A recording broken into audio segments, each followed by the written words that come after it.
Gracias, familia. Gracias, Editorial SM, por darme la oportunidad de compartir unos minutos.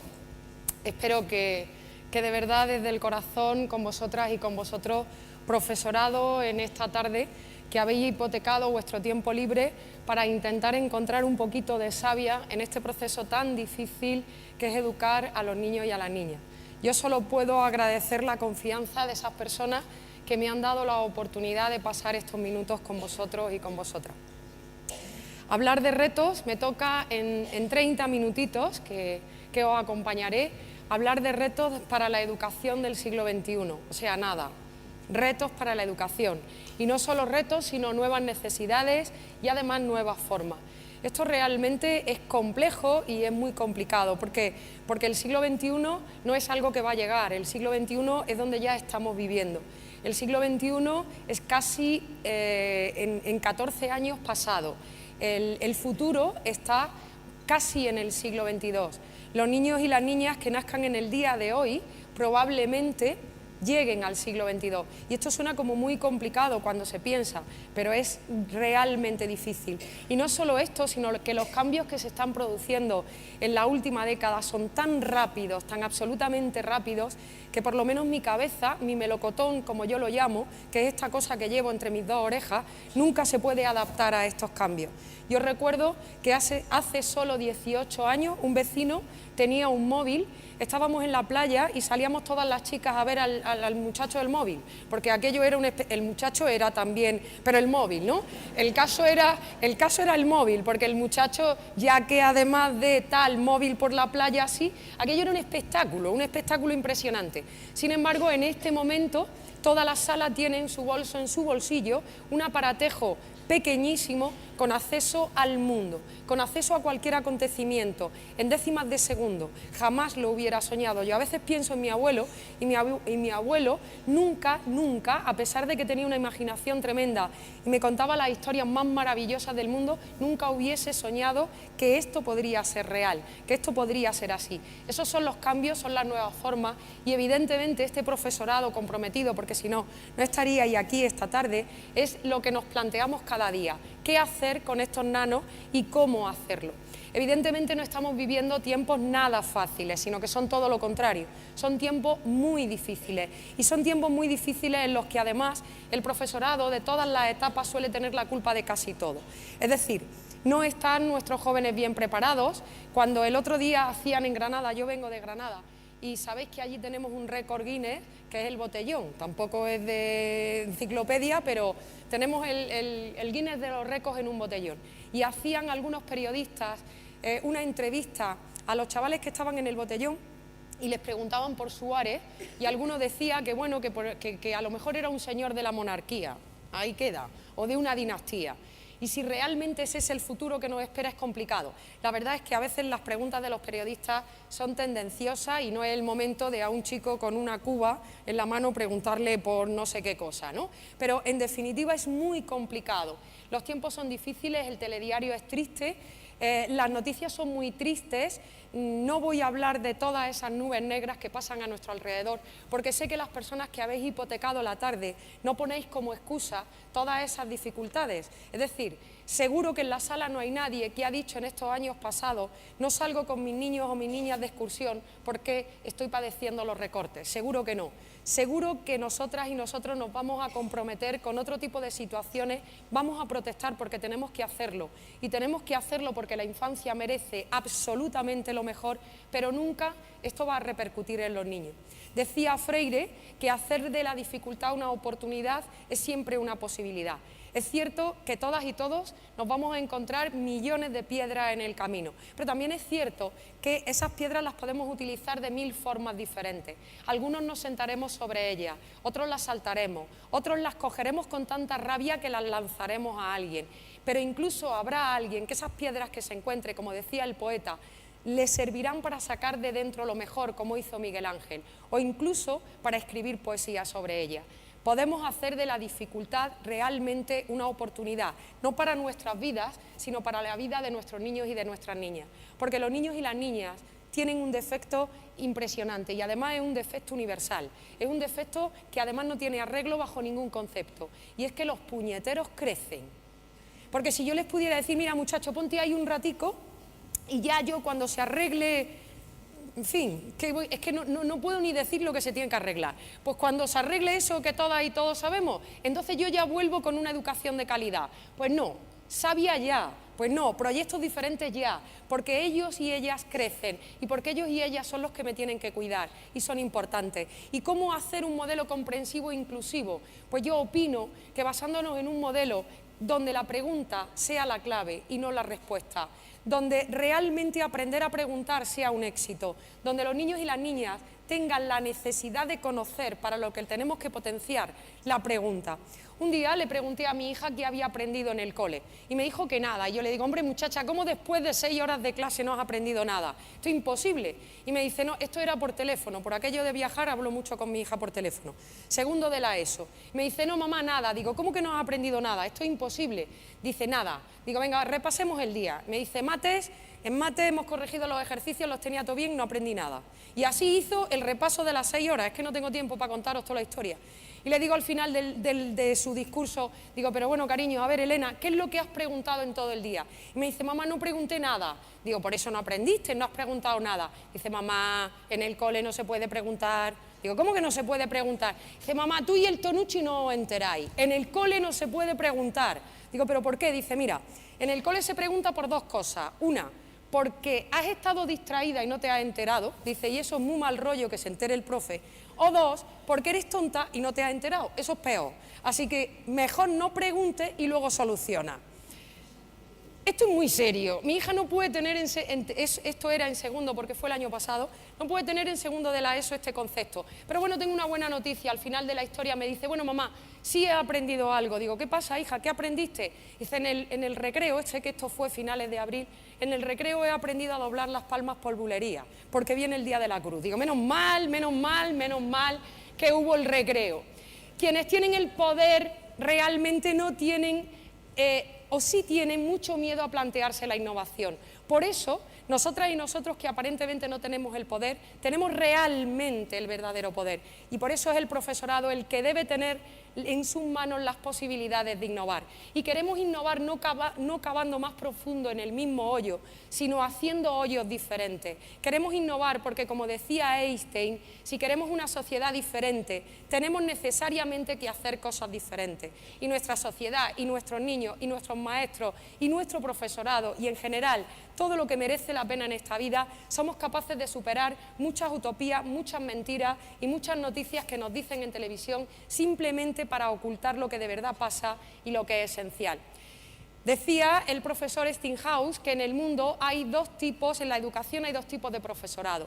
Aquellos que se dedican a ser agricultores, y esto consiste en plantar todos los años a los 25, bueno, lo de 25 con suerte, ¿verdad familia? A 25, digo 25, insisto, por decir un número.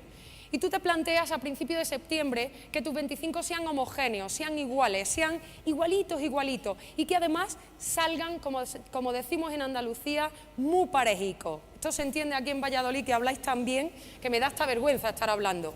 Bueno, pues en Andalucía me salen parejicos. Muy parejicos los tengo este año, no se me ha subido uno ni se me ha bajado otro. Pero decía Stinghouse que el verdadero docente es el que no es agricultor, sino el que es jardinero y sabe realmente sacar lo mejor de cada uno de sus nanos, el que sabe realmente cómo cada una de las semillas que tenemos en el aula puede tener un resultado diferente porque tiene un talento diferente y porque merece ser respetado como absolutamente persona, ser humano de gran diferencia. En la escuela podemos hacer dos cosas, operar cada día como bomberos, y entonces como bomberos hoy responderemos a las pruebas de diagnóstico, mañana a la reválida y pasado mañana a los estándares, apagamos fuego, o podemos plantar árboles. Y cuando plantamos árboles creamos vida, y cuando creamos vida apostamos toda nuestra vida por aquello en lo que realmente confiamos que es nuestra profesión, porque la profesión que habéis elegido es la más importante del mundo. Tú decides, porque tú lo decides, a qué dedicas tu tiempo, tu esfuerzo y tus recursos, y puedes dedicarlo a esto, aunque a veces rompas la norma y aunque a veces cuando te dedicas a ser jardinero de verdad, desde el respeto más absoluto por las personas, desde el considerar y el saber mirar, realmente la gente, realmente la situación o realmente la sociedad no te lo ponga fácil. Pero yo entiendo que otra escuela es posible y además de posible es necesaria. Y yo sueño. Dicen que el verdadero peligro de los sueños es que se cumplen. Así que tengan ustedes mucho cuidado con lo que sueñan y luego no se quejen. Porque yo sueño que el cole de mi sobrino será algo así como Hogwarts. Hogwarts es mi cole ideal. Hogwarts es un cole donde la pregunta es la clave, donde el enigma es necesario resolverlo y es necesario resolverlo en equipo, donde los talentos de cada uno de los chicos del grupo de Harry son diferentes y donde hasta las escaleras cambian de formato y aquello hay que volverse siempre hacia las fuentes para poder encontrarlo. Si yo tengo que hablar de los niños y las niñas de la actualidad y los niños y las niñas como adultos del futuro, evidentemente voy a empezar hablando de Ander. Ander tiene 9 meses, todavía no sabe ni siquiera gatear porque no ha desarrollado el patrón cruzado y todo porque ahora está de moda. Dicen los pediatras que tienen que dormir los muchachos boca arriba, porque claro, a mi hija mayor le tocó boca abajo y la muchacha andó con 9 meses. A este, como le ha tocado dormir boca arriba, pues ahora no anda, que hubiera nacido en otro momento, porque no desarrolla el patrón cruzado, y esto funciona así, y nos meteríamos en otro momento en esto. Este muchacho no anda, no tiene patrón cruzado y no gatea, es un inútil integral, aunque es el bebé que más quiero en este mundo. Pero ¿saben ustedes qué hace? Saca al tío el dedo y pasa al iPad. Y además se busca las cosas como ni te imaginas qué. Esta es Victoria, Victoria es mi otra sobrina, tiene 2 años, esta no habla. A esta la toca no hablar. ¿Por qué? Porque a la muchacha le dio por nacer en una casa en la que su madre es rusa, habla ruso, inglés y francés, y su padre es español, y su tía ni te cuento, andaluz y del malo. ¿Qué pasa con esto? Que la muchacha ha decidido entender 4 idiomas, pero no habla ninguno. Ahora, cuando te llegue Ander a tu casa, o te llegue Victoria a tu casa, tú verás lo que vas a hacer con ellos. También os presento a Amal. Amal es una niña que ha cruzado la valla con un sueño tremendo, aunque ella habla de Arilla, y ese sueño tremendo es realmente, a lo mejor algún día, vivir en Valladolid. Y ella también tiene derechos y tiene necesidades. Y os presento a Natalia. Natalia es una niña que ya está en primaria, porque ahí tengo el que todavía no ha entrado, la de primer ciclo, la de segundo ciclo de infantil. Tengo a Natalia de primaria, que es mi ahijada, y esta muchacha se aburre en clase tremendamente, porque desde que era muy pequeña ella ha visto el mundo de otra manera. Esta con 3 años decidió que el 0 era el número más grande, porque cuando faltaban 0 al cole era que estaban todos. Y eso la seño nunca lo ha entendido. Y os presento a Elena, Elena es la de en el cole no se puede preguntar, y esta es mi hija. Fijaros si lo que hay sobre la pantalla lo quiero. Elena está en 3º de la ESO y me dijo el otro día, hace como una semana: mamá, ya sé lo que voy a hacer cuando sea mayor, voy a ser inspectora. Digo, bien, ¿y esto por qué? Ella está directamente, sin pasar por la casilla de salida. Dice, voy a hacerlo para pedirle las programaciones a los profesorados y para ver si tienen los criterios de calificación. Esa es la de 3º de la ESO. Y os presento a la 6ª, que esta es estudiante de 1º de magisterio y es mi otra hija, Amar. Esta quiere cambiar el mundo porque ella de verdad quiere y sueña, porque desde chiquita es lo que ha hecho, sueña con ser una seño de Hogwarts y sueña con ser diferente. Con esto que hay en la pantalla, familia, yo tengo que deciros que lo que más quiero lo tenéis en vuestras manos. Os tengo que decir que podemos cambiar la escuela y os tengo que decir que a pesar de las barbaridades que se escuchan en los diferentes telediarios de las diferentes comunidades autónomas, confío en vosotras y en vosotros y sé que vosotras y vosotros podéis cambiar el mundo. Todo este mundo que podéis cambiar, porque lo tenéis en la mano, gira en torno a 3 ejes desde mi punto de vista. El qué, que es el proyecto, el con quién, que son las personas, y el cómo, que son las maneras.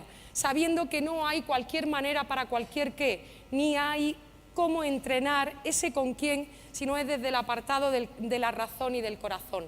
quiero un qué integral, quiero un qué brillante y absolutamente contrario a la mediocridad, quiero un qué lleno de savia, quiero un proyecto, quiero ir más allá de la estructura epistemológica de las áreas, estructura que se ubicaba en las bibliotecas del siglo XV, pero que no se ubica en San Google que llevan ustedes en el bolsillo. La fuente epistemológica no tiene mucho sentido. Quiero un qué pensado en el futuro y no quiero un qué adaptado del pasado. Quiero un qué que me haga soñar y que revolucione. Quiero un qué lleno de magia diseñado para la vida. Quiero un qué que no haga ruido. Una vez le preguntó un maestro a su discípulo cuando daban un paseo. Le dijo, cállate, escucha. ¿Qué oyes? Dijo, el canto de los pájaros. Es verdad, pero escucha más. ¿Qué oyes? El ruido de una calesa, maestro. Muy bien. Y además es una calesa que viene vacía. ¿Por qué sabes que viene vacía, maestro? Porque hace mucho ruido. Cuando algo viene lleno, viene en silencio. No lo olvidéis. Todo lo que hace mucho ruido quizá está vacío. Y todo eso que nos llega y que nos llega al aula y que nos llega desde tantas maneras y a veces con tanto dolor, antes de tomar una decisión sobre ello, pasémosle el filtro, los 3 filtros de los que hablaba Sócrates. Cuando algo te llega antes de tomar decisiones, piensa si es verdad. Si no es verdad, deséchalo, o si ni siquiera lo sabes. Piensa si es necesario. Si no es necesario, deséchalo, porque ni siquiera lo sabes. Y si no está lleno de bondad, deséchalo, porque a lo mejor no es bueno y ni siquiera lo sabes. Las mejores cosas son las más simples y suceden cuando menos te las esperas. Y Ander os está diciendo que os necesita y que os necesita de verdad. Una vez un niño daba un paseo con su padre en una noche muy estrellada y le dijo, papá, ¿qué es una estrella? Y le dijo el padre, pues no sé, la respuesta depende de quién te conteste. Si te contesta un pintor será una cosa, si te contesta un cantante será otra, un astrónomo será otra o un astronauta será otra. Papá, me interesa, ¿qué es para un astronauta? El lugar donde quiere ir. ¿Qué es para ti, papá, una estrella? Para mí una estrella es un momento, es una persona, es un sueño, es un estado. Y dice, va, está bien, pero no te entiendo la última. Ojalá, le dijo el padre, tu mejor estrella sea tu seño o tu profe. No lo entendió y dejó pasar el tiempo. Y así llegaron las personas y llegaron a su vida, porque las personas, la comunidad, son un todo integral, que es el que educa a los chicos y a las chicas. Chicos y chicas que ya abandonando una estructura de aprendizaje piagetiana, podemos afirmar en nuestros días neurociencia, aprendizaje, muchas otras cosas, que su capacidad es ilimitada. Y yo simplemente os solicito como compañeros y compañeras que hagáis estructuras de enseñanza-aprendizaje solo y exclusivamente para genios, sin nosotros justificar qué hay que enseñarle. Háblenle y díganle como si fuesen genios. Y tengan presente la siguiente imagen. Comparen el tamaño de esa semilla, que es una semilla, con una moneda de 1 céntimo. Tienen en mente cómo es 1 céntimo de pequeño, ¿verdad? Pues fíjense qué semillita hay al lado. ¿Y saben ustedes lo que le pasa a esa semillita? Le pasa que si hay una maestra o un maestro guay que pone la mano, que apoya, que permite la pregunta y que sueña, esa pequeña, tan pequeña semilla se convierte en una secuoya, el árbol más grande del mundo. Esa es la semilla de la secuoya. Lo que vosotras y vosotros tenéis en vuestras manos es la semilla de la vida y es realmente la posibilidad de lo que puede ser el futuro. Fijaros qué puntazo sería que esto lo entendiera un político, sería la caña, ¿no? Sería lo más, sería impresionante, pero no se han enterado, no han pillado el paso, como dicen en mi tierra, ni con un tambor. Sucede que para que esto sepa y sea de verdad, es necesario que cada profesorado, esas personas, entiendan muy bien que el valor de todo esto está dentro. Cuentan que una vez le dijo un chico que probablemente era estudiante de magisterio o a lo mejor era compañero de tu cole, nunca se sabe, en Valladolid debe haber chicos de estos, pues le dijo a un maestro que tenía, que estaba muy agobiado porque no sabía cómo resolver el problema de la programación y de la escuela en estos días. Y le dijo el maestro, hombre, yo tengo el mismo problema que tú, pero es mucho más grande, así que te ayudaré si tú me ayudas a mí primero. Está bien, maestro, ¿y qué tengo que hacer? Y entonces el maestro le dijo, mira, tengo un anillo, ¿lo ves? Necesito venderlo, tengo que pagar una deuda impresionante. Vete al mercado y vende mi anillo. Cuando lo hayas vendido, vuelve y entonces a lo mejor puedo ayudarte yo a ti. ¿Está bien? El chico lo cogió y le dijo, pero por cierto, jamás vendas mi anillo por menos de una moneda de oro. El chico se fue al mercado y lo intentó durante todo el día, pero no la pudo vender. Lo más que llegaron a ofrecerle fueron 2 monedas de plata. Y así volvió donde estaba el maestro muy triste y le dijo, maestro, ojalá tuviese yo la moneda de oro, ojalá la tuviera yo esta tarde para ti, ojalá tuviese yo la moneda de oro para poder ayudarte a saldar tu deuda. Y entonces le dijo el maestro, bueno, bien, párate, no te preocupes, ¿tú sabes lo que valía el anillo? Dice, no, maestro, lo que tú me dijiste. Vale, pues antes de volver a venderlo, te vas a ir al joyero y le vas a preguntar que tase el anillo, a ver cuánto vale. El chico se va al joyero y le dice el joyero, después de analizarlo, que todo lo que le podía dar eran 59 monedas de oro, que si esperaba un poquito y pasábamos de la crisis, podía llegar hasta las 70. El chico, muy contento, volvió donde el maestro con el anillo, porque ya el maestro le había dicho que no lo vendiera. Y entonces en aquel momento le dice el maestro, nunca quería que hubiese vendido el anillo, pero desde aquí debes aprender para toda la vida que las cosas tienen el valor que uno le quiere dar. Y si tú no sabes lo que tú vales realmente, ¿cómo puedes pretender venderlo? Maestras, maestros, lo que más vale del sistema educativo sois vosotras y vosotros. Ni currículum, ni cambios, ni normativa, ni nada. Hasta que nosotras y nosotros no descubramos el propio valor que tenemos, mi hija no puede aprenderte. Y los niños y las niñas no aprenden nada de lo que les enseñamos, nos aprenden a nosotros. Y si tú no tienes un gran valor, es muy complicado. ¿Qué competencias, además de ese valor, debemos estructurar? Dice Philippe Renaud, que entre otras saber organizar y dinamizar situaciones de aprendizaje, no de contenidos estructurados en formatos epistemológicos. Organizar y dinamizar situaciones de aprendizaje, diseñar dispositivos de diferenciación, donde realmente la diferencia es un recurso y la diferencia, a esa chica que es que no lo ven los de la primera fila, le pasa lo que me pasaba a mí toda la vida en el instituto. Yo intentaba ser normal, pero me aburría enseguida y me metía en lío, siempre me metía en lío. Es complicado entender la diferencia como recurso y sin embargo es la clave. La compañera de cooperativos ahora después nos va a enseñar un poquito cómo poder hacerlo. Implicar al alumnado en su aprendizaje. El aprendizaje no va de fuera hacia adentro, va de dentro hacia afuera. Provocar el trabajo en equipo, desde la globalidad, la cooperación y la complementariedad, donde el equipo constituye no la similitud y la homogeneidad de la lechuga, sino que el equipo constituye la complementariedad de la diferencia. Estar preparados y preparadas para el cambio y, por supuesto, habilitados profesionalmente para participar en la gestión del centro. Pero un centro que no sea como el que mi maestro pintó en 1970. Reivindico que esta viñeta quede obsoleta de una vez por todas y cada día se hace más evidente y cada día es más actual. Familia, esta viñeta está hecha en 1970. Según Tonucci, era de Italia, porque él siempre dice que cuando habla en España critica el sistema de Italia y cuando habla en Italia critica el de España, ¿no? Pues yo no, yo me atrevo a decir que sigue vigente y que me duele muchísimo después de 44 años que la viñeta siga presente y cada día más. Vamos a proponernos romper con la viñeta porque realmente podemos. Impliquemos a la familia en el aula sin exigencias, porque sabemos que la escuela está pensada para compensar lo que no se da de manera natural, no está para repetir, no está para provocar. Mi abuelo mandó a mi padre a la escuela para que aprendiera a leer. Yo mando a mi hija para que aprenda a vivir, porque a leer ya la enseña Google, Twitter, Facebook y Coca-Cola. Por tanto, por favor, ayuden a mi hija a vivir. Utilizar las nuevas tecnologías no desde la manera en la que la puede utilizar Ander, que como os dije antes, con 9 meses pasa el dedo del iPad sin ningún tipo de problema, sino no dejar que las nuevas tecnologías nos utilicen a nosotros. Permitir que sus cabecitas digitales realmente se conviertan en ayudas reales dentro del aula. Sí, porque si no, cuando este padre le dice a su hijo, creo que es hora de que tengamos una charla sobre sexo, el chico con el ordenador enfrente le pregunta, ¿qué quieres saber? Que te lo contesto, sin problema ninguno. Afrontar los deberes y los dilemas éticos de la profesión y saber mirar un poquito más allá. ¿Por qué? Pues porque hay tantos dilemas que nos llevan en momentos determinados a tomar decisiones donde los valores del profesorado tienen que ser tan evidentes y tan sólidos que sean los pilares de las decisiones y los pilares del currículum. Y además saber mirar, siempre saber mirar un poquito más allá, porque como dice el dicho popular, a veces el árbol no me permite ver el bosque. Y mirar un poquito más allá significa romper el nivel y esperar cuanto se puede esperar desde la perspectiva del talento. Saber mirar.